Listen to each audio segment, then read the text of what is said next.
मैं कुतुबुद्दीन और आप देख रहे हैं सभी खबरें। इस वक्त मैं मौजूद हूँ पटना में और मेरे साथ बात करने के लिए मौजूद हैं ऑल इंडिया मजलिस इत्तेहादुल मुस्लिमीन के प्रदेश अध्यक्ष अमौर से विधायक जनाब अख्तरुल ईमान साहब।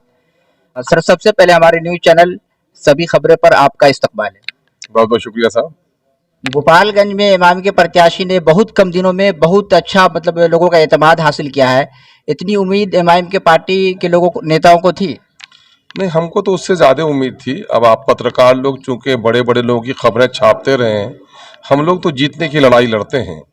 अरे बरसों से बाज आगोश में औलाद न हो तो हर खातून को अपने औलाद की तलाश होती है। ये मिल्लत भी क़यादत के ताल्लुक से इन 75 सालों में गोया बाज थी और बिहार में कोई भी ऐसी मुस्लिम क़यादत उठकर नहीं आई जो यहाँ के महरूम तबकात की इंसाफ की बात करे। इसलिए हम लोग पूरी उम्मीद थे कि इंशाअल्लाह हम लोग जीतेंगे, लेकिन नहीं, हमारी हार हुई है। लेकिन एक बड़ी जीत ये हुई है कि वहाँ पर 12,000 से ज़्यादा लोगों के सीने में कम अज़ कम हम लोगों ने हिम्मत और हौसले का चिराग रोशन किया है। कई लोगों की तरफ से ये कमेंट आ रहा है कि वहाँ एमआईएम के प्रत्याशी को जो 12,000 वोट मिला है, ये एमआईएम का वोट नहीं है, बल्कि मरहूम शहाबुद्दीन साहब को नहीं पूछा गया और उनकी अहलिया को नहीं पूछा गया, जिसकी वजह से लोग गुस्से में आकर एमआईएम को वोट किए। इस पर आप क्या कहेंगे? अब मैं तो नहीं जानता कि किसने गुस्से पर वोट किया है और किसने संजीदगी का फैसला किया है। मैं तो समझता हूँ कि गुस्से पर अगर फैसला करना होता तो बहुत पहले गुस्से पर बहुत सारी जगहों पर फैसले हुआ वो करते। लेकिन वहाँ एमआईएम गई है और एमआईएम को वोट मिला है, तो मैं समझता हूँ कि गोपालगंज के लोगों ने एमआईएम की कदरदानी की है। कुर्नी में जो विधानसभा का चुनाव होने वाला है, उपचुनाव, उसमें एमआईएम की तरफ से चुनाव लड़ने का इरादा है या नहीं? एमआईएम वहाँ अपने जो कमेटी के लोग हैं वहाँ पर वो जायज़ा ले रही है। कई उम्मीदवार हमारे यहाँ दरख्वास्त दिए हुए हैं।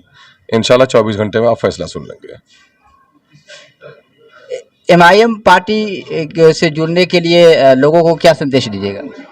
एमआईएम पार्टी से जुड़ने के लिए क्या संदेश नहीं, खुली हुई आंखों से जो देख रहे हैं, एमआईएम किसी बुज़दिलों की पार्टी नहीं है, सर झुकाकर जीने वालों की पार्टी नहीं है, कुछ कर गुजरने का और हौसलामंदों की पार्टी है। जो लोग ईसार का जज्बा रखते हैं, कुर्बानी का जज्बा रखते हैं, अपने ज़ाती मुफाद पर मिल्ली मुफाद को तरजीह देते हैं, उनकी जमात है। तो जाति मुफाद के सौदागरों से पार्टी बहुत बेनियाज रहती है और मिल्ली मुफाद के लिए जो लोग कुर्बानी का जज्बा रखते हैं, ऐसे लोगों का इस्तकबाल करती है। और पूरे मुल्क में ये लोग देख रहे हैं इस वक्त कि अक़लियतों पर, दलितों पर जुल्म हो या आइन की खिलाफ वर्जी हो, अगर पूरे वतन में अगर कोई मजबूती और तवानाई के साथ पूरे आइनी हवालों के साथ अगर सियासत कर रही है तो उसका नाम है मजलिस इत्तेहादुल मुस्लिमीन। उसके कायद का नाम है बैरिस्टर सदुन अवैसी। जो लोग वसूल पसंद होते हैं और जिनकी आंखों की पट्टियां खुली हुई हैं, जो लोग मुफाद की सियासत से बालातर हैं, ऐसे लोग हमारी पार्टी में शामिल हो रहे हैं। ऐसे लोगों की दुआएं शामिल हैं हमारे साथ और मैं समझता हूँ जो लोग मुफाद से बेनियाज होंगे और इंशाअल्लाह हमारी पार्टी और तवानाई के साथ आगे बढ़ेगी। जब से आपके पार्टी से 4 विधायक पार्टी छोड़कर गए, वब से एमआईएम की मोहब्बत लोगों के दिलों में बढ़ती जा रही है और हर तरफ से ऐसा लग रहा है एमआईएम की आवाज़ आ रही है, लेकिन बिहार के हर ज़िलों में एमआईएम के लोग नहीं पहुंच पा रहे हैं। नहीं, ठीक है, धीरे धीरे हमारे लोग हर जगह पहुंच रहे हैं और मैं इसके लिए मुबारकबाद देता हूं कि इस हादसे के बाद हमारा कारवां रुका भी नहीं, थका भी नहीं, कारवां के लोगों का हौसला टूटा भी नहीं है, बल्कि बिहार के इंसाफ पसंद लोगों ने ये देखा है कि जो कुछ भी हुआ है एमआईएम के साथ, ये जुल्म हुआ है, ये ज़्यादती हुई है, तो ऐसे इंसाफ पसंद लोग हमारे साथ उठे हैं। बल्कि बहुत सारे बुजुर्गों ने तो यहाँ तक हमें कहा है कि बाबरी मस्जिद के टूटने का जितना गम हमको नहीं था, उससे ज़्यादा मुस्लिम क़यादत के टूटने का गम है। तो यकीनन मैं समझता हूँ कि बाबरी मस्जिद के टूटने के गम को कभी कौम फरामोश नहीं कर सकती। वो हमारा एक मुक़द्दस मीनारे और मिंबर और मेहराब पे लोगों ने जुल्म किया है और मैं समझता हूँ कि हमारी उठी हुई क़यादत पर भी हम लोग तमसीलन कहा करते हैं, दस्तो बाजू हो, चौड़ा सीना हो और गर्दन कटी हो तो लाश है, बाजू कट जाए, जानू कट जाए, गर्दन बाकी है तो इंसान जिंदा है।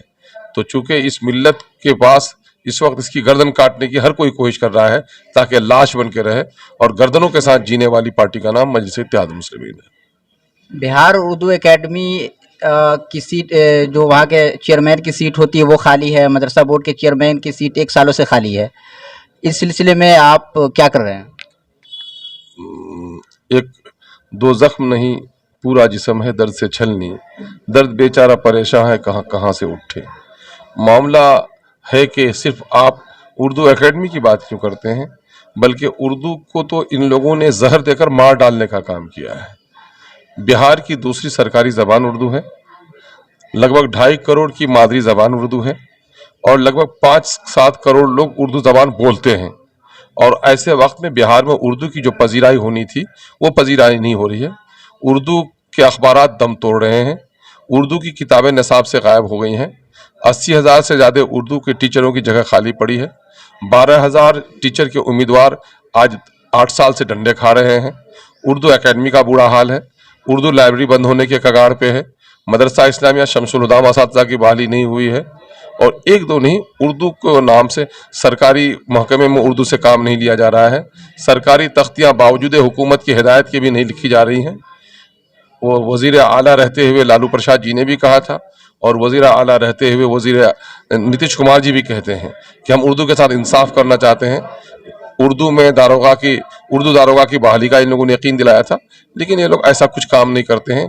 सिर्फ ये बातें कहकर लोगों के कान को सहला लेते हैं और हकीकतन उर्दू के बारे में कोई संजीदा नहीं है।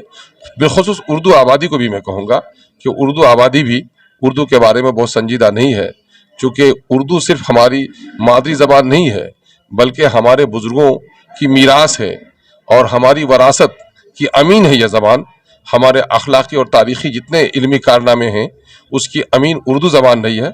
अगर उर्दू ज़बान मिट गई तो मैं समझता हूँ कि लाल किला के ढह जाने से भी, ताजमहल के पाड़ा पाड़ा होने से भी ज़्यादा उर्दू आबादी का नुकसान होगा। बहुत बहुत शुक्रिया ये थे बात करने के लिए हमारे साथ ऑल इंडिया मजलिस इत्तेहादुल मुस्लिमीन के प्रदेश अध्यक्ष अख्तरुल ईमान साहब। अगर आप फेसबुक पे देख रहे हैं तो पेज को फॉलो कीजिए और यूट्यूब पर देख रहे हैं तो चैनल को सब्सक्राइब कीजिए और वीडियो को ज़्यादा से ज़्यादा शेयर कीजिए। धन्यवाद।